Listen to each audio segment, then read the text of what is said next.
በላይ ስኬትና ገድል እየተሞሉ ይመጣሉ። ቂመኛ ሰው ግን እጅ ፍሬን ይዞ ቤንዝል እንደመርገጥ በለው ድምፅ እንጂ ፍጥረት የለውም። ተናክሶ ቁጭ ይላል እና አንዱ ታላቁ ከኢትዮጵያ ምድር ላይ በቃልና በጸሎት ልንዋጋ የሚገባው ቂምና በቀል።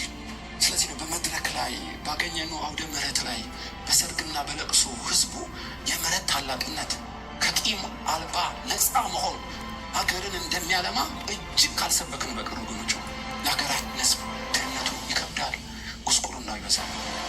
ይሄ ሀገራዊ መልእክት ነው። በእውነት ገደሉ አንካሳ ከቤት አይጥፋሉ፣ ለምጻም ከቤት አይጥፋ፣ በሰይፍ ድንገት የሚወድቅ አይጥፋ እያለ ረገመው።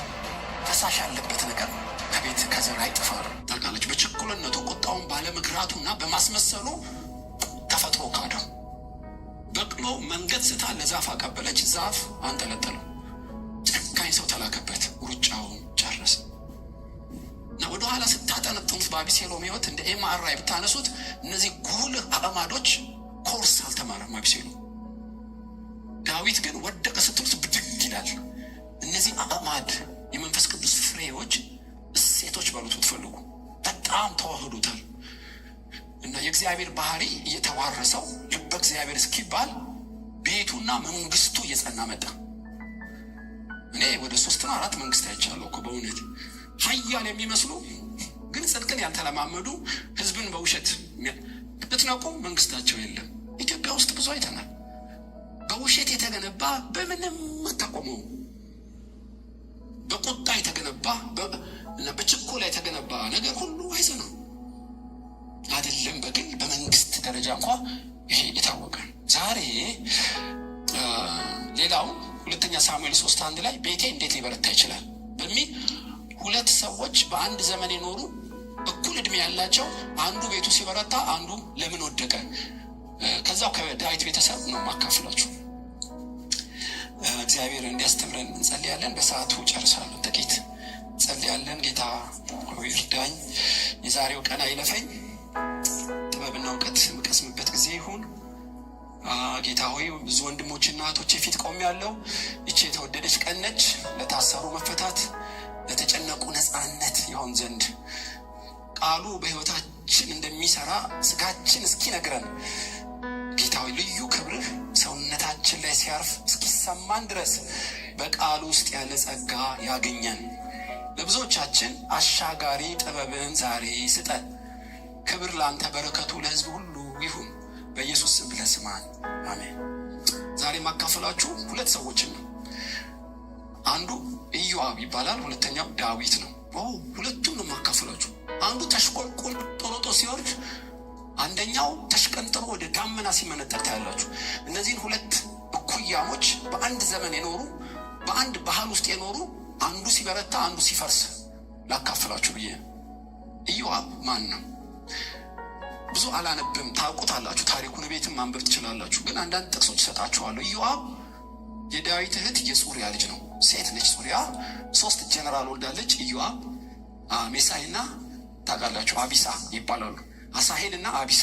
እነዚህ 3ቱም በተለይ መከላከያ ሚኒስትሩ ኢዮአብ ነው። ዳዊት በሳሙኤል ከተቀባ ጀምሮ እስኪሞት ድረስ ጦሩን ይመራ የነበረው ኢዮአብ ነው። ይህ የሚያመለክታችሁ እጅግ ጀግና ነው። አንዳንዴ ከዳዊትም ይበልጣል። እግዚአብሔር አባቴ ነው ማለት ነው ኢዮአብ ማለት። እና ይሄ ኢዮአብ ተልኮውን ያውቀዋል። ተልኮ ምንድን ነው? ተዋጋ በለው። ምሽግ መቆፈር፣ ምሽግ ውስጥ የገቡትን አውጥቶ የመግደል አቅሙ ከባድ ነው። እና ዝማሬ ውስጥ አይገባም፣ ክህነት ውስጥ የለበትም።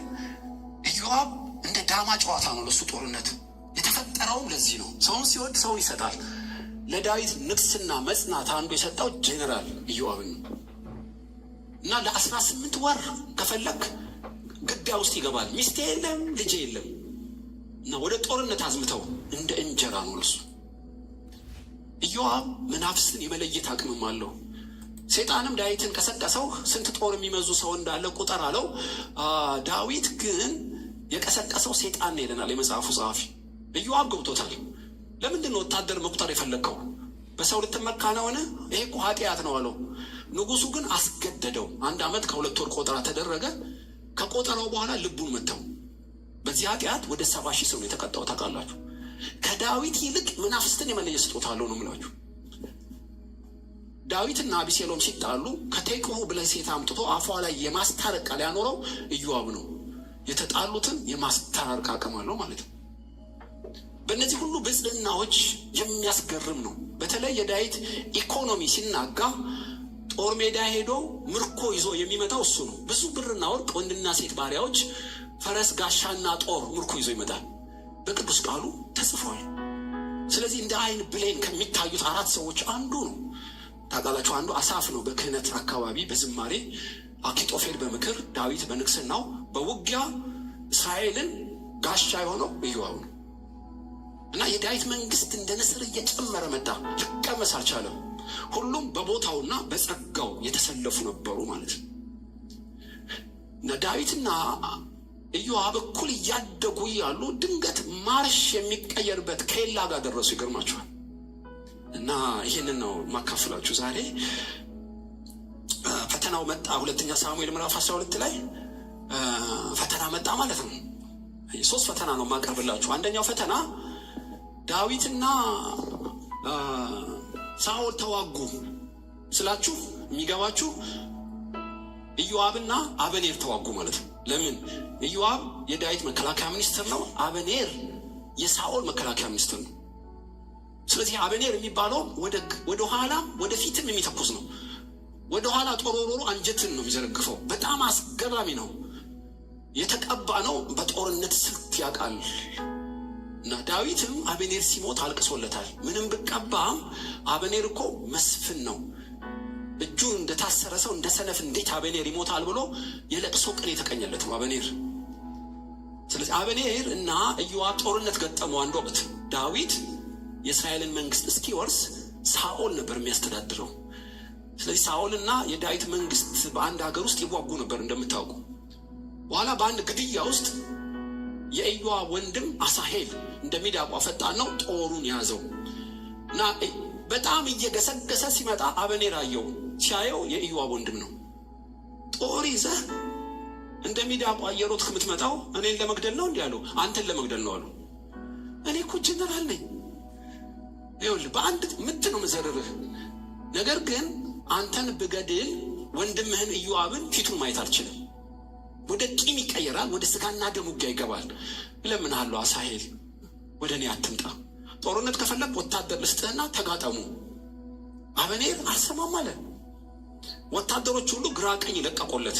መግደል እኮ አቅቷቸው አይደለም፣ ግን ኢዮአብን ስለሚያውቁት ጦርነቱ በቂም በቀል ስር እንዳይሰድ እድል ሰጡት። እምቢ አለ። ለመጨረሻ ነው ማስጠነቀቅህ። ወደ እኔ መገስገስን አቁም አለው። አሳሄልን አበኔር እምቢ አለ። በጦሩ ጫፍ ወጋው፣ አንጀቱ ተዘረገፈ እና አልሞተም። አንጀቱ ከሆድ ውስጥ ወጣ ማለት ነው። ስለዚህ መሬት ላይ እየተገላበጠ ሳለ ኢዮአብ ደረሰ። የተፈራው ይሄ ነበር እና የወንድሙን አንገት ከመሬት አንስቶ ያዘው፣ አንጀቱንም አቅፎ ያዘው። ወንድሜ አሳሄል ከመሞት በፊት የወጋህን ብቻ ንገረኝ አለው። የወጋኝ ኢዮአብ ነው አለው። ሞተ። ስለዚህ መሬት ውስጥ ሳይሆን ኢዮአብ ልቡ ውስጥ ቀበረው። ከዛም ቀን ጀምሮ መለከቱ ተነፋ፣ ጦርነቱ አቆመ። በኢዮአብ ልብ ውስጥ ግን ጦርነቱ እየጋመ መጣ። ወንድሜን አበኔር ገደለው አለ እና ከብዙ ዓመታት በኋላ ሳኦል ሞተ፣ ዮናታን ሞተ፣ አኪማስ ሞተ። የሳኦል መንግስት እየደከመ መጣ እና አበኔር ሪጽፋ የተባለችውን የሳኦል ቁባት ግብረ ስጋ ግንኙነት አረጋት። ለምን? ባሏ ሞቷላ። አንድያ ውስጥ የተባለ ግን የአባቴን ሚስት ለምን ትተኛለህ አለው። እኔ የሞተ ውሻ ነኝ እንዴ? ለአንተ መንግስት ቀንና ሌሊት ስዋጋ በዚህ ትንሽ ስንፍና ትወቅሰኛለህ እንዴ አለው።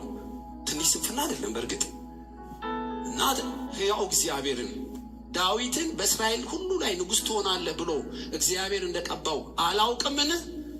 አበኔር ታውቅ ነበር እንዴ? ካወቅ ለምን አሳደድከው? ለጥቅምና ለዘሬ ብዬ ነዋ።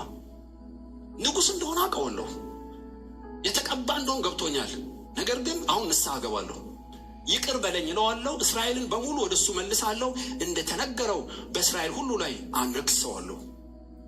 ስለሚፈራው ዝም አለው። 20 ሰው ይዞ ወደ ዳዊት የጦር ካምፕ አበኔር መጣ። ከብዙ የሻቦላም መላላጥ በኋላ ቁም ስቅሉን ካሳየው ከብዙ ዓመታት በኋላ አበኔር በዳዊት ቤተ መንግስት መጣ።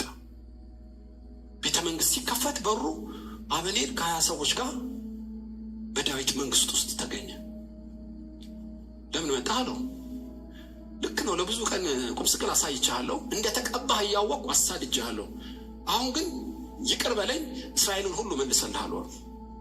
ታውቃላችሁ ልበ እግዚአብሔር ዳዊት እንተሳሰብ አላለውም።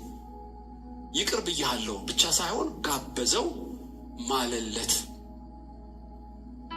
ይህን ማድረግ የሚችል ማን ነው? ይገርማችኋል። ቤቱ እንዲበረታ ያደረገው ዳዊት ይቅር ማለቱ በፍጥነትና በፍጹም ልብ ስለሆነ ህይወቱ እግዚአብሔራዊ ህይወት እንደኖረ በብሉይ ኪዳን ያመለክታቸዋል። ይቅር ብያለሁ ኢዮአብ፣ ብዙ ገለህብኛል፣ ወታደሮቼ እኔንም ቁም ስቅል አሳይተኛል። ጀነራል ሆነ የሳኦል ያውም እኮ እያወክ ነው፣ ለጥቅምህ ለዘርህና ለምቾት ብለህ። ሆኖም ይቅርታ ጠየቀኝ፣ ይቅር ብያለሁ።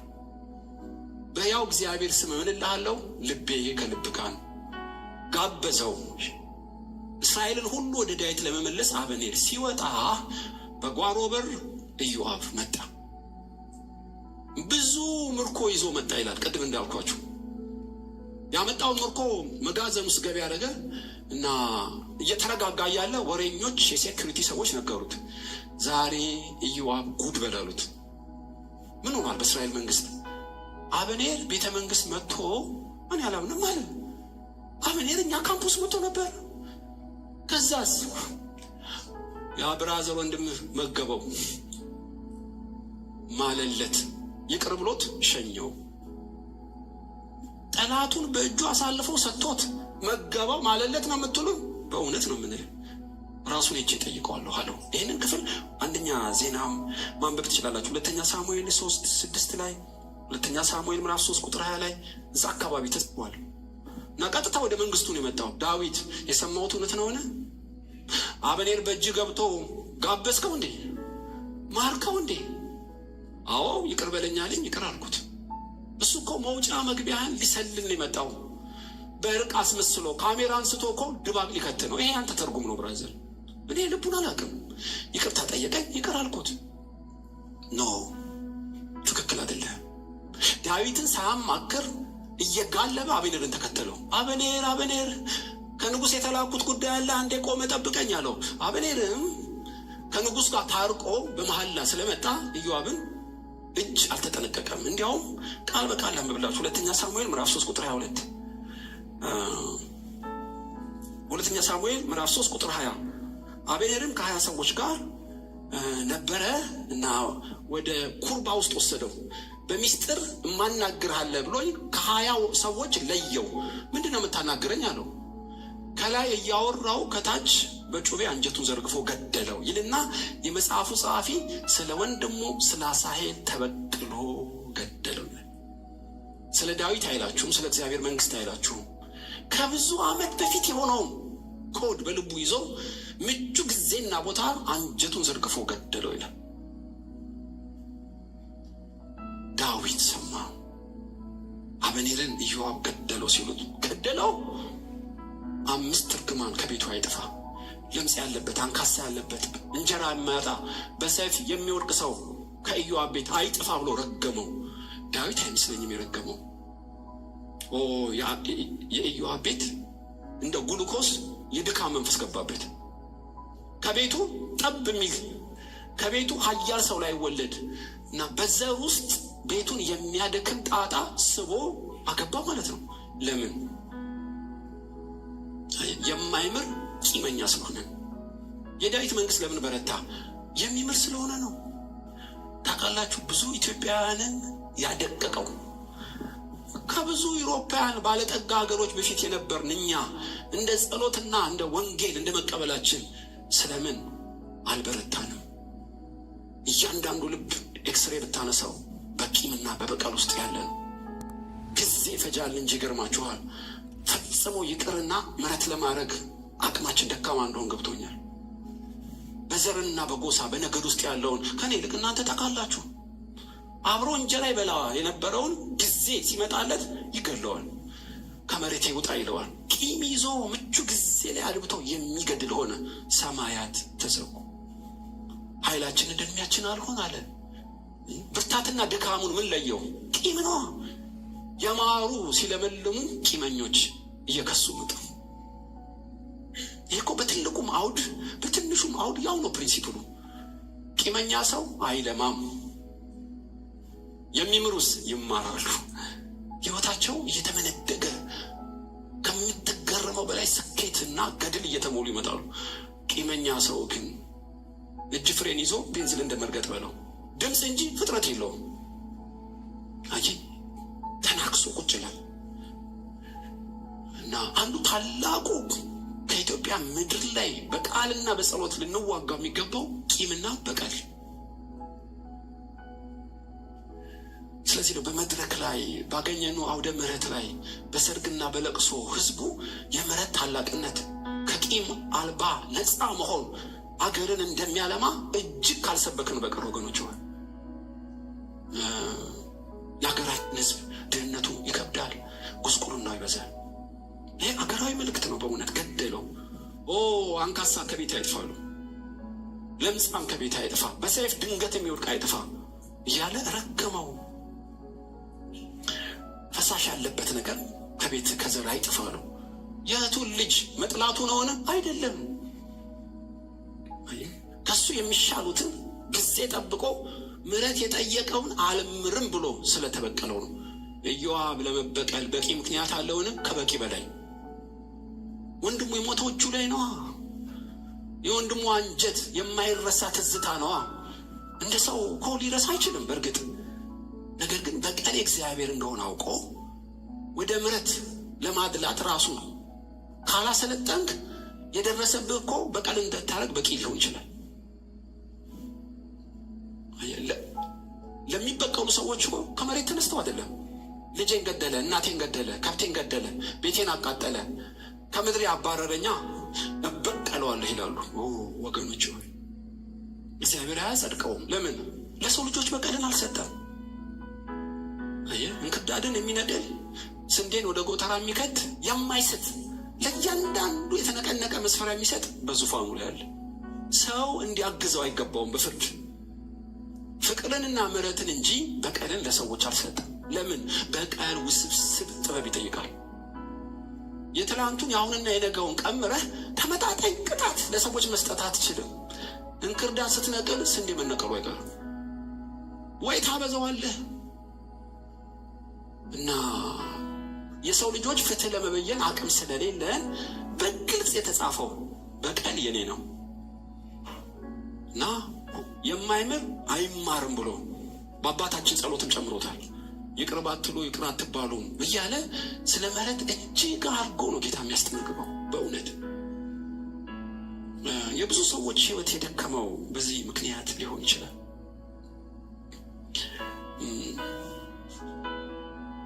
አበኔር በኢዮአብ እጅ ሞተ። ልክ ነው እኮ ለክፉ አበኔር ክፉ ሰው አዘዘለት። የዳዊት እጅ ግን በአበኔር እጅ ላይ አልሆነ። በአንተ ላይ ክፉ ያደረጉብህን ብትምራቸውም ቅጣት እኮ አይቀርም። ወንጭፍ በድንጋይ እንደሚጣል ነጥሎ የሚመታ ከጸጸት የሚያድን ፍትህን የሚበይን እኮ አምላክ አለ። የሰው እገዛ አያስፈልገው። አየህ፣ ስለዚህ ነው አበኔር የሰራው ግፍ አለ እና ለኃጢአተኛ ሰው ኃጢአተኛ ሰው ነው የሚያዘለት። ጻድቅ መልካም ትንቢት መፈጸሚያ ነው የሚሆነው። ክፉ ትንቢት በክፉ ሰው ነው የሚፈጸመው። ይህንን ፕሪንሲፕል ያውቀዋል። ምናልባት አቢግያ አስተምረዋለች። ናባልን ሊገል ሲል ተው፣ ቢሰድብህም ተወው። ለምን? እግዚአብሔር ወንጭፍ እንደሚጥል ነጥሎ ይመታዋል አለችው።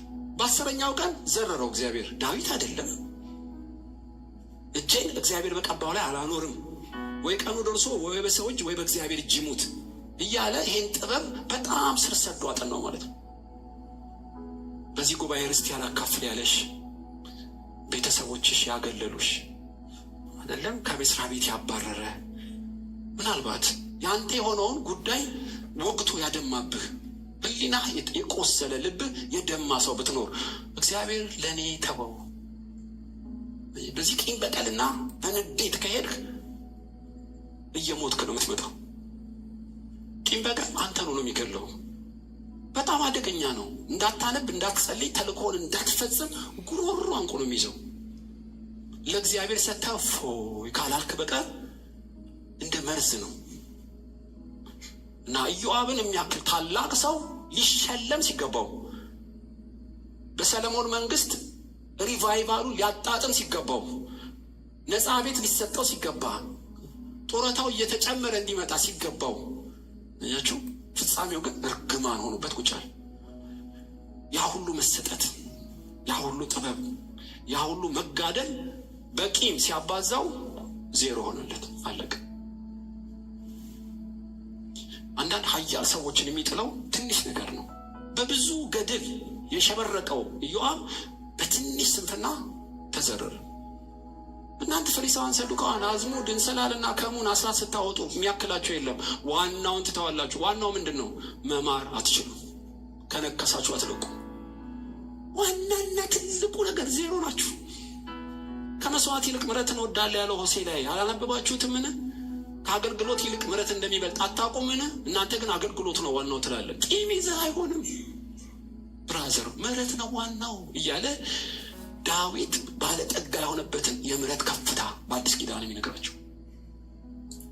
ቤቴ የበረታ እንዲመጣ ምን ላርግ? የበደሉህ በእጅ ሲገቡ ማራቸው። ቤትን የሚያደክም ምንድን ነው? የበደሉህ እጅ ሲገቡ መበቀል ነው። አይ አሁን በቀልና ምሕረት ተናነቁ።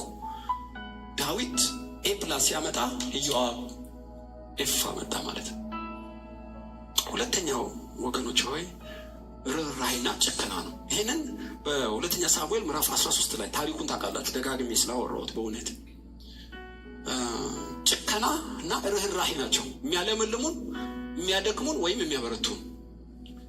አምኖንም እህቱ ትዕማርን አያት፣ ቆንጆ ስለነበረች ታምም ያለው ብሎ ተኛ። ልታስታምመው ስትመጣ በር ዘግቶ ድንግልናዋን ወሰደ። ይሄ ነው ታሪኩ። በአባት በእናትም ወንድሟ የሆነው አቢሴሎም አምኖን ላይ ቂም ያዘበት፣ ገደለው።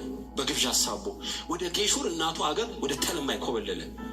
ዳዊት አለቀሰ። ከ2 ዓመት በኋላ በብዙ ሽማግሌዎች እርቅ ሆነ፣ ተሳሳሙ። አቢሴሎም ቤተ መንግስት መመላለስ ጀመረ። ዳዊት ስሞ ይቅር ቢለው፣ አቢሴሎም ግን ልቡ አልተፈታም። 4 ዓመት የፈጀ ስትራቴጂ ነድፎ ከ4 ዓመት በኋላ መፈንቅለ መንግስት አወጀበት።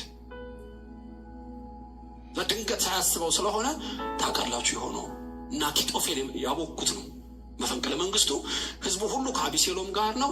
ዳዊት በስውር ነው የመቱት እና ደብረ ዘይት ተራራ ላይ ተቀመጠ። ዮርዳኖስ ወንዝ ከፊታቸው አለ፣ የኤፍሬም ደን አለ። ደን ውስጥ ጦርነቱ ሊሆን ጥቂት ቀን ሲቀር ከቤተ መንግስት አሳደውታል። 10 ቁባቶቹን ሰው እያየ አቢሴሎም ተገናኛቸው። የዝሙት ጉዳይ አይደለም፣ አባቱን መጥላትና ማዋረዱን። መፈንቅለ መንግስት ሳያንሰው፣ አምኖንን መግደሉ ሳያንሰው 10 እንጀራ እናቶቹ ጋር ተገናኘ። ጦርነቱ እንደነገ ሊሆን ልክ እንደኔ እንደቆምኩት ዳዊት ቆሞ ንግግር ጀመረ። ኢዮአብ መከላከያ ሚኒስትር፣ አቢሳ ምክትሉ ሚኒስትር፣ ወታደሮች ሁሉ ስሙ። አቢሴሎም መፈንቅለ መንግስት አድርጎብኛል። 1 የምወደው ልጄን ገሏል። 2 ምሬው ቤተ መንግስቱን ብሰጠው በስለላ ከሰዎች ጋር ጎንጉኖ ይሄው ሊገለኝ እየመጣ ነው። ንጉሥ ሆይ አለንልህ አሉ። አትቸኩሉ፣ ስለ እኔ ስትሉ ራሩለት። አንብቡት ያንን ክፍል 2ኛ ሳሙኤል ምዕራፍ 18 ቁጥር 5 ላይ ስለ እኔ ስትሉ ራሩለት። ዋት ነው በአሁኑ ቋንቋ የሚባለው። ከዚህ በላይ ምን ሊያደርግ ነው የምትፈልገው? ራሩለት። የአዲስ ኪዳኑን ክርስቶስን በብሉይ ኪዳን ሊስል እንደፈለገው ልክ ነው። ሊጨክንበት ሊበቀለው የሚገባ ሰው ነው። ሆኖም እራራለት። ኢዮአብ እኔ ንጉሥ ነኝ፣ ማዝን አርግ። የሰማው አይመስለኝም ኢዮአብ። ጦርነቱ ተጀመረ። እግዚአብሔር ይሁን አጋጣሚ ባላቅም አቢሴሎም ዛፍ ይዞት በሰማይና ምድር መሃል ተንጠለጠለ እና ወታደር አየው። ኢዮአብ ያውልህ አቢሴሎም አለው። ለምን አትገለውም? ሸልም ነበር አለው። ሁላችን እየሰማን ልጄን አቢሴሎምን ራሩለት አላለም እንዴ ንጉሱ ዳዊት? እኔ እሱን ገድዬ እኔ አይደለሁም ብል እኮ ነብይ ነው መንጥሮ ነው የሚያወጣኝ። ያንተ ብርና ወርቅ ይቅርብኝ፣ እኔ ራራሁለት ንጉሱ እንዳለ። ኢዮአብ ግን 3 ጦር ይዞ ሄደ። የማይዋጋውን በዛፍ ላይ የተንጠለጠለውን ምርኮኛ በሉት እኮ ኢዮአብ አቢሴሎም እና እያየው ጨከነበት። በ3 ጦር ልቡ ላይ ተከለለት። ጉድጓድ ውስጥም ጣለው። ብዙ ድንጋይም ከመሩበት። መለከት ተነፋ፣ ጦርነቱ ቆመ ይላል እና ለዳዊት ነገሩት። አንድ ኢትዮጵያዊ አኪማአስና ሌላ አንድ እስራኤላዊ ሮጠው ነገሩት። ምሽግ ላይ ነበር። ልጄ አቢሴሎም እንዴት ነው? 1000 ዓመት ንገስ፣ ተው ሰላምታው። ልጄ እንዴት ነው አለው። የሆነ ግርግር ነገር አይቻለው። ተው በቃ ግርግር አትበለኝ። ኢትዮጵያዊው መጣ። እንዴት ነው የልጄ አቢሴሎም ነገር? ጠላቶቼ ሁሉ እንደ አቢሴሎም ይሆኑ፣ ሞተልህ አለው። ልጄ አቢሴሎም ሞተ? አዎ። ልብሱን አወለቀ። ስታነቡት ልብ ይነካል። እየተንከባለለ መሬት ላይ ልጄ አቢሴሎም ሆይ ልጄ፣ ልጄ አቢሴሎም ሆይ ልጄ፣ ምን ነው በአንተ ፋንታ ሞቼ በሆን ኖሮ እያለ ሲያለቅስ ወታደሮቹ አፍረው ሹልክ ብለው ገቡ። ኢዮአብ መጣ ሰይፉን መዞ። ከመፎከር ከመሸለል ይልቅ ለምንድን ነው ህዝቡ የሚያለቅሰው? ይኸውልህ ይገላበጣል መሬት ላይ ልጄ ልጄ እያለ ንጉሱ ነዋ። አየህ ሰይፉ መዘዘውና ገባ። አንተ ምን አይነት ሰው ነህ አለው። የሚጠሉህን የምትወድ የአዲስ ኪዳን ሰው ሊሆን ይገባው ነበር። የሚጠሉህን የምትወድ የሚወዱን የምትጠላ ምን አይነት ሰው ነህ?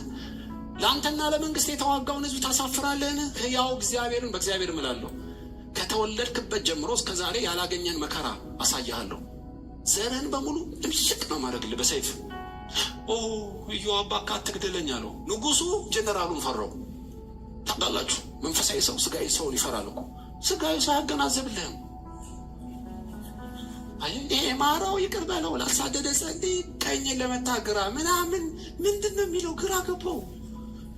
ምንድን ነው የምትሰብከው አለው። ጥርስን ያወለቀ ጥርስን አውልቀው በሚባል በብሉይ ኪዳን በሱ ፋንታ ሞቼ ቢሆን የሚለው ፈጽሞ በስሪንጅ ብትወጋው ሊገባው አልቻለም። ሊገባኝ አልቻለም። እጨርሳለሁ አሉ። እሺ አትግደለኝ ምን ላድርግ አለው። ማማ ላይ ትቆምና ህዝቡን ትባርካለህ። ለእኔ ስለተዋጋችሁ የእግዚአብሔር ፊቱን ያብራላችሁ ትላለህ። እዛ እኔ ቀስትዤ እጠብቃለሁ። እምቢ ብትል ለጥቄ ነው የምገልህ አለው። ተደብቆ ቀስት ይዞ ወይ ጦር ይዞ ዳዊት ቆመ። እንዲያየው ፊቱን ያብራላችሁ ዝም በል እያለው ይኸውልህ አየህ አስገራሚ ነገር። ይሄ ከዳዊት ጋር ውሎ አድሮ የክርስቶስን ህይወት ሊያለማመደው ፈለገ። ሊገባው አልቻለም። ከመንፈሳዊ ሰው ጋር ኖሮ ስጋዊ ሆነ። መዝሙር ይሰማል፣ ሲወጣ ያው ነው። ከዳዊት ጋር ገበታ ላይ እንጀራ ይበላል፣ ሲወጣ ያው ነው። አየህ እድሜው አደገ እንጂ መንፈሱ ገሄድ ነው ማለት ነው።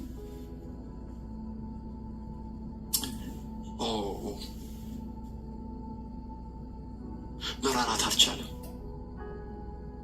ስለዚህ መንፈስ ቅዱስ በዳዊት አድሮ አዘነበት። ከዚህ በኋላ 5 እርግማን ነበር የረገምኩ፣ አሁን ግን ከኔ ጋር በቢሮ አታገለግልም። ኖሞር መከላከያ ሚኒስትር ኮከቡን ቆረጠበት። ገበሬ የሆነ ተራ ሆነ ኑር። ሁሌ ፊቴን ማየት አትችልም። ሁሌ ፊቴ ለአንተ ሊበራ አይችልም። ብዙ ታግሻለሁ። ከዚህ በኋላ አልገልህም። ማገልገል ከኔ ጋር አትችልም። ውጣ አለው። አሜሳይን የአቢሴሎም መከላከያ ሚኒስትር ሾመበት በፋንታ። ለምን ቤቱ እየቀነሰ አገልግሎቱ እየቀነሰ መጣ።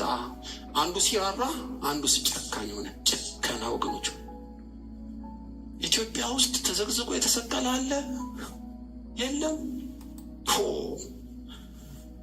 በዚህ በላስኪት የሱ ውሃ ያንጠባጠበ በህይወቱ የተገደለ የለም? በህይወቱ ጉድጓድ ውስጥ የተጨመረ የለም ወይ? ምን አይነት ጭከና ነው ወገኖች! ብሉይና አዲስ ኪዳን ያለን እኛ በስላሴ አምሳል የተፈጠረውን ሰው በኢሰብአዊ ድርጊት የሚጨክኑ ብዙ አሉ። ድካም ነው የሚከተለው። የሰውን ደም ያፈሰሰ ደሙ ስለሚፈስ በሰው ላይ ጨክነህ ቤትህ ሊበረታ አይችልም። ብቸኛ አጀንዳው እግዚአብሔር የሰው ልጅ ነው። ለሰው ለማይራራ ሰው በአንድ እግሩ ቆሞ ቢጸልይ አይሆንም። የሚመዝነን ሩሩ ነው ወይስ ጨካኝ ነው? አንድ ሳምራዊም አየው፣ በሞትና ሕይወት መሃል ራራለት። ዘይትና ፋሻ አረጋ አህያ ላይ አስቀምጦ 2 ዲናር ከፈለ። ከሶስቱ ምሕረት ያደረገለት የትኛው ይመስልሃል? ሳምራዊ ነው። አንተም እንደዛው አድርግ። በምድር ስትኖር የምትመዘነው በስብከትና ዝማሬ አይደለም ብራዘር። ትራራለህ ወይ? ሞቲቭህ ርኅራኄ ነው ወይ? የጎዱህ በእጅ ሲገቡ ትራራለህ ወይስ ትጨክናለህ? መጀመሪያ ትምራለህ ወይስ ትበቀላለህ? እበቀላለሁ ነው ኢዮአብ። ትጨክናለህ ወይስ ትራራለህ? እጨክናለሁ ነው። ዳዊትና ኢዮአብ ሚዛናቸው የትየለሌ ሆነ። ሶስተኛና የመጨረሻው ሁለተኛ ሳሙኤል ምዕራፍ 20 ቁጥር 14 ላይ ነው የምታገኙት። ይህም ብቻ ነግሬያችሁ ትንቢታዊ ጸሎት ጸልይላችኋለሁ። በእውነት ዛሬ በዚህ ቤት መበርታት ይሆናል። እንድንዘገይ እንዳንጨምር አገራችንን አንቆ የያዘ ቂምና በቀል ጭካኔ በኢየሱስ ስም ይሰበራል። እግዚአብሔር ሳኦል ከሳሙኤል ፊት ሲሄድ ልቡ ቀየረው እንደተባለ የርኅራኄና የምሕረት ልብ ይገጠምልን። በእውነት እግዚአብሔር የሚለመነን ሰማያትን የሚከፍት ይህም ብቻ ስናደርግ ነው። ይህም በእግዚአብሔር ጸጋ በኢትዮጵያ ውስጥ ሪቫይቫል ማለት የሚራሩ ሰዎች በዙ ማለት ነው። ሪቫይቫል የሚራሩ ሰዎች በዙ ማለት እኮ ነው። እንዴት ነው የምንተረጉመው? እንደዚህ ነው የምንተረጉመው። ልክ አቢሴሎም ከሞተ በኋላ ወደ መንግስቱ ሲመለስ ሳቤ የተባለ ሰው መጣ። ሶስተኛው ልነግራችሁ ነው። እና ሳቤ መፈቅለ መንግስት ሊያደርግ ከአቢሴሎም ይልቅ ምሽግ ዘር ውስጥ ሊገባ ሲል አዲሱ መከላከያ ሚኒስትር አሜሳይ ፈጥነ ከአቢሴሎም ይልቅ የሚጎዳን ሳቤ ነውና አሳድምተዋለው። አዲስ መከላከያ ሚኒስትር ስለሆነ ወታደሮችን አስተባብሮ የዳዊትን ጠላት ለመግደል አቅም አጣ። ሲተፋተፍ የተሻረው ኢዮአብ ልብ ያለው ኢዮአብ መጣ። በመንገድ ላይ ከአሜሳይ ጋር ተገናኙ። በጣም ልብ ይነካል። ሄዳችሁ ብታነቡት ሁለተኛ ሳሙኤል ምዕራፍ 20 ቁጥር 10 ላይ ተጽፏል። አሜሳይ ጢማምና ወፍራም የዋህ ነው እና ኢዮአብ ተገናኙ ማለት ነው። እንደ ድራማ ላሳያችሁ። ለቀኔ ኢዮአብ ነኝ፣ አሜሳይ ከዛ እየመጣ ነው። ስልጣኑን ወስዶበታል፣ መከላከያ ሚኒስትር ሆኗል እና ኢዮአብ ሰይፍ ታጥቋል። ልክ አሜሳይን እያየው ሆን ብሎ ወደቀ መሬት ላይ ድንጋይ እንዳደናቀፈው። ሲወድቅ ሰይፉ ከሰገባ ወደቀ። አሜሳይ እያየው ነው የወደቀው። አደናቅፎት ሰይፉ እንደወደቀ እንጂ እሱን ለመግደል እንደመጣ አይደለም። ስለዚህ በቀኝ እጁ ጢሙን ያዘው። ናፈከኝ ልሳምህ አለው። እሺ ሳመኝ አለው። ልክ ይሁዳ ኢየሱስን እንደሳመው ጢሙን ይዞ እየሳመው በግራ እጁ አንጀቱን ዘርግፎ ገደለው። ሄደ። መርደር ሰው ይገርማችኋል። እና ዳዊት ሰማ። ጢሙን ይዞ እየሳመ ገደለው። ፊት ለፊት ቢገለው እኮ ይቀልለታል። እየሳመ ናፈከኝ ብሎ አቅፎ ገደለው። የመጨረሻው ቅጣት ሄዳችሁ ዳዊትም ዝም አለ። የዝምታ ቅጣት ከባድ ነው። ጭጭ። ይሄ ማለት ክፉ መንፈስ ገባበት፣ አልፎ ተሰጠ እንደማለት ሊሆን ይችላል። ከዚህ በኋላ ኢዮአብ እንደ እብድ መዛበር ጀመረ። ንጉሱ እያለ አዶንያስን ማንገስ ጀመረ። ከመንፈሳዊ ዓለም ወጥቶ ምድራዊ ስጋዊ አጋንንታዊ ስራ ውስጥ ገቡ። ዳዊት ጭጭ። ነገሮች ተጠቅልለው አዲስ ምዕራፍ ተገለጠ። ዳዊት ሊሞት አንድ ቀን ቀረው። እሳት የላሰው ሰለሞን መንግስቱ ላይ ቁጭ ብሏል። እነ በንያስ እሳት የላሱ ጀነራሎች፣ ጸሐፊዎች ሁሉ መንግስቱ ደረጀ። ልጄ ሰለሞን ዛሬ ልሞት ነው፣ ደብተርና እስክሪብቶ አዘጋጅ። ዝግጁ ነኝ አባዬ፣ ኑዛዜ ካለ ቶሎ ተናገራለሁ። በጥበብና በብልጥግና የበረታው እኔ ልጅ ሰለሞን ሁሉን አደርጋለሁ፣ ከአፍ ቃል ይውጣለሁ። አንደኛ ኢዮአብ በላለሁ። አባዬ ላጎቴ ለኢዮአብ ምን ልስጠው? ከተቀባ ጀምሮ በየጢሻው ዋጋ ከፍሎ መንግስትን ላጸናው ስንት ቢሮ ወይስ ሚኒስትር ላርገው? ወይ አትቸኩል ብራዘር፣ ኢዮአብ በለው። ምን አባቴ ፊት ተጠቆረ? ግደለው። ለምን? ካሱ የሚሻሉትን 2 ንጹህ ሰዎች ገሏል። ያለ ካሱ የሚሻሉ ንጹህ ሰዎችን ገሏልና ግደለው። ሽበቱን ከደም ጋር መቃብር ውስጥ ጨምርልኝ። አራባዬ የእህትህን ልጅ ግደለው። እግዚአብሔር በደም አይጠይቅህም። ይኸውልህ ያለመከሰስ መብት አለው። መከላከያ ሚኒስትር ስለሆነ ቢገልም አይገደልም ያኔ። አሁን ግን እኔ ልሞት ስለሆነ የመከሰስ መብቱ ይነሳና ፍርድ ቤት አቆም፣ ግደለው አሉ። ለእኔ ተወዋሉ። ዳዊት ይችን ተናዞ ሲሞት ኢዮአብ ሮጦ ቤተ መቅደስ ውስጥ የመሰዊያ ቀንድ ያዘ እና መሰዊያ ቀንድ ማለት መስዋዕት የሚቀርብበት የከበረ ሀብት ነው። ቤተ መቅደስ ውስጥ አልወጣም እና ለሰለሞን እንዲበሉልኝ ምን እንበልል? ሴኪሪቲዎች ቤተ መቅደሱን ከበቡት፣ መግባት አይችሉም። በስፒከር ና ውጣ አሉት፣ አልወጣም እና ለሰለሞን መልእክት ላኩ። መሰዊያ ይዞ ማረኝ ብሎ መሰዊያ ቀንድ ይዞ ይለምንሃል አሉት።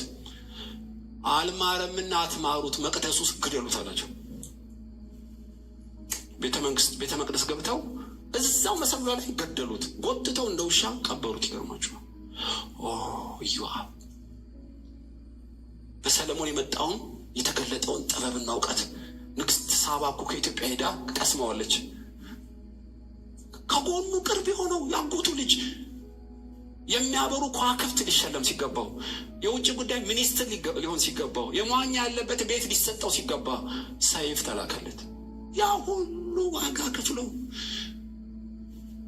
የልጅ ልጆቹ ሁሉ ውጭ ሀገር ማስተማር ይችል ነበር። ብራዘር የልጅ ልጆቹ ይዞ ገደል ገባ። እፍረት ሆነበት። ለምን? ስታጠነጥን የምታገኘው በጣም 3 ዋና ነገር፣ አንደኛው ቂም፣ ሁለተኛው ጭከና፣ ሶስተኛውስ ማስመሰል።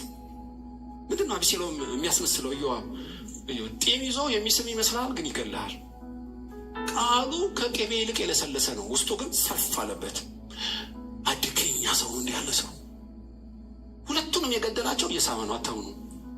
ሁለቱንም የገደላቸው እያቀፈ ነው። ሁለቱንም የገደላቸው መልካም ቃል እየተናገረ ነው። አስመሳይ ሰው፣ ሸንጋይ ሰው ይባላል። እድሜው አጭር ነው፣ እግዚአብሔርም ይጸየፈዋል። በዚህ ምክንያት ኢዮአብ መቃመስ ውስጥ ገባ። ስለዚህ የሚራራ የሚምረው ዳዊት፣ የማያስመስለው ልቡና ቃሉ አንድ የሆነው ዳዊት ማርሽ ጨምሮ እንደ ከዋክብት ወደ ሰማይ፣ ኢዮአብስ ተሽቆልቆሎ ወረደ። ዛሬ በዚህ ጉባኤ እግዚአብሔር መልእክት አለው። በእውነት ከባድ ቢሆንም አስፈላጊ ይመስለኛል። ለሀገሬ ሕዝብ በአራቱም ማዕዘን ላለው ይቅር ማለት አቅም አለን። ተጎድተናል፣ ተጎድተሻል። ልክ ነው። ዳዊት አቤሴሎም ሊረሳው አይችልም። ኢዮአብ ወንድሙ የተገደለውን እንደሚዳቋ ፈጣን የሆነውን አሚሳይል ሊረሳው አይችልም። አሳይልን። ለምን? የወንድሙ ደም ዓይን ውስጥ ተቀርጿል። እሺ እግዚአብሔር ነው እኮ ቶሎ ይቅር ቶሎ ላትረሳ ትችላለህ። ነገር ግን ቂም እንዳትይዝ ልብህን መጠንቀቅ አለብህ። ከኮተኮትከው ስር ሰዶ ያድግና መራራ መርዝ ነው የሚሆንብህ። ሕይወትን በሙሉ ሰማያትን ይዘጋል። ምድር ለት ነው የምትሆኑ። አይሆንም፣ እሺ አይልም፣ አይለመንም። ቂም፣ በቀል ምን ላርግ? በቀልን ለእግዚአብሔር ስጥ። እግዚአብሔር በመረቀው በክርስቶስ መንገድ በምህረት መንገድ መሄድ፣ በምህረት ኤክስፐርት እንድትሆን፣ ምህረት የበዛልህ እንድትሆን፣ የሚምሩ ይማራሉ ተብሎ እንደተጻፈ በዚህ ጎዳና እንድንለማመድ ይፈልጋል። የቂም በቀል ካባን ይግፈፍልን። በእውነት እኔ አንዲት ሴት መቼም አንዳንዴ ልስት ይችላሉ፣ ቆይቷል ታሪኩ። አባቴ ማን ነው አለቻት እናቷን። ልጅ ሆነሽ እባክሽ አቶ ከሌ ገደለው። አቶ ከሌ ማን ነው እሱ? ምን ያደርግልሻል? ጥቅም የለውም። አይ እሱማ እንዲሁ ለእውቀት ብዬ ነው። ግን የት ሀገር ነው? ነገረቻት ሀገሩ። እንደ ቀልድ ነው የነገረቻት። ስራ አለው እንዴ? ያው ከሌ መስሪያ ቤት ነበር። ምን እያለች ቡና እያጠጣች ነገረቻት። አጀል ታደገች። ኮስሞቲክ ቅባት ነው፣ ጸጉር ነው፣ ሽር ብትን ብላ ሹልክ ብላ የተባለው ሀገር ሄደች። ማን ነው ከሌ ስትል ይሻሏት። አየው ዙሪያው እንደ እንዝርት ስትዞር ደዳት ሆን ብላ እንድትወደድ አርጋ ለአግባሽ አላት። አግኝቼ ነው አንተ አለችው። አታውንም አግብታው ሁላ ቤት ነው የሚባለው ጭጭ አርጋ ገላው ልብሷን ትጥፋት አድጋ አግብታ ገደለችው። አታውንም እና ፖሊስ ይዟት ለምን እናርግሽ አልኳት። የፈለጋችሁትን አርጉኝ፣ የአባቴን ደም ተወጥቻለሁ አለች። ደም መላሽ መንፈስ በኢየሱስ ስም ይገልበጥ። በእውነት የማያውቀው የሌለበትን አየህ። ዘሩን ራሱ ሰውየው ውጭ ቢገር ዘሩን አድኖ የሚገል መንፈስ በቀል እግዚአብሔር ነው። ፍትህን የሚበይኑ ፍርድ ቤቶች ናቸው፣ ስልጣን አላቸው። ቤተክርስቲያን ስልጣን አላት። ቤተሰብ ተመጥኖ ተሰጥቶታል። በግል ግን አትችልም፣ መበቀል አትችልም። የኢትዮጵያን መሬት ነቅሶ የያዘው ምንድን ነው? ቂምና በቀል። መሬቱ ለም፣ አየሩ ለም። በዓለም ላይ እኮ እንደ ኢትዮጵያ አየር የለም። ምን ነካችሁ? ይህን ሁሉ ወንዝ ይዘን ይህ ሁሉ አየር ጉድ ነው ይላሉ አንዳንዶች። ምን ነው ታስ እግዚአብሔር አይደለም ምን አለን? ነጥሮ የተመለሰው ቂም በቀል። ፖር የዳዊትን ልብ እግዚአብሔር ይስጣል። በሆነ መማር፣ መተው፣ ይቅር ማለት እሱ ነው እኮ የመንግስተ ሰማይ ኑሮ።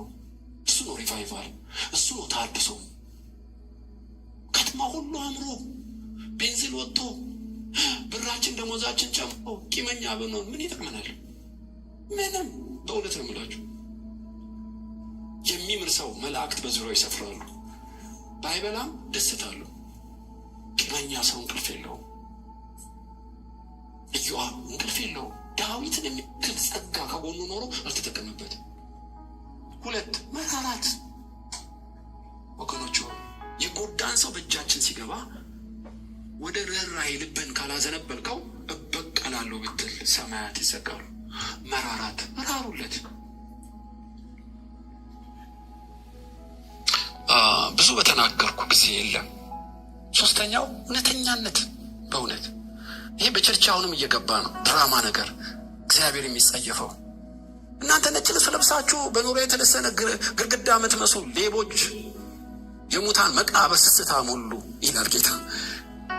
ከውጭ ስትታዩ ጻድቃን፣ ልባችሁን ሳየው ሽፍታ ብቻ ነው። ገለበጠው፣ ተናደደ፣ ተቆጣ ይላችኋል። ለምን? የሚናገሩትና የሚያደርጉት አንድ አይደለም። አንድ የቀራጮች አለቃ ኢየሱስን ምሳ ጋበዘው። አቤት ምን አይነት ፍቅር በስቶለት ነው ትላለህ። እና አንድ ሴተኛ አዳሪ ትመስለኛለች። በጸጉሯ እግሯን እያበሰች ስትስመዋለች። በልቡ ምን ይለዋል? እኔን ብሎ ነቢይ ማ መሆኗን ቢያቅ ኖሮ አልፈቀደላት ነበር። ስምዖን የምጠይቅሃለን ጌታ ሆይ ተናገር። በልቡ እኔን ብሎ ነቢይ ይለዋል፣ በአፉስ ጌታ ሆይ ይለዋል። ምን ጉድ ነው! በጣም ይገርም ነው። በቃ ነብይ አይደለም ካለ ፊት ለፊት ነብይ አይደለም አንተ። እኔ አልገባኝም። ነብይ ነህ ካለ ደግሞ ልቡና ቃሉ አንድ እንዲሆን፣ የልቤ ሐሳብና የአፌ ቃል አንድ እንዲሆን እለምናለሁ። ዳዊት ገብቶታል። እግዚአብሔር ይጸየፋል ሸንጋይን ማለት ነው። በዚህ ምክንያት ቅጽል ስም ሰጠው፣ እንደ ልቤ የሆነ የእሴይ ልጅ። በረከት ልስጥህ፣ ቤትህ እየበረታ ይመጣል፣ ከወገብህ ነገስታት ይወጣሉ። እኔ የዳዊት ስርና ልጅ ነኝ የሚባል የሚከብድ ማንነት፣ የሚበረታ ቤት እግዚአብሔር ለዳዊት ሰጠው። አብዛኞቹ እንደ ሾላ ዛፍ ሲወድቁ ሲረግፉ፣ የዳዊት ቤት ግን ሰው ሁሉ እያየው እየበረታ እየበረታ እየበረታ መጣ። ጻድቅ እንደ ፀሐይ ብርሃን ሙሉ እስከሚሆን ድረስ እየጨመረ ይመጣል እንደተባለው ሆነ ማለት ነው። ቤቴን ምን ያበረታዋል? መማር፣ መራራት፣ እውነተኛነት። ያ እንጸልያለን።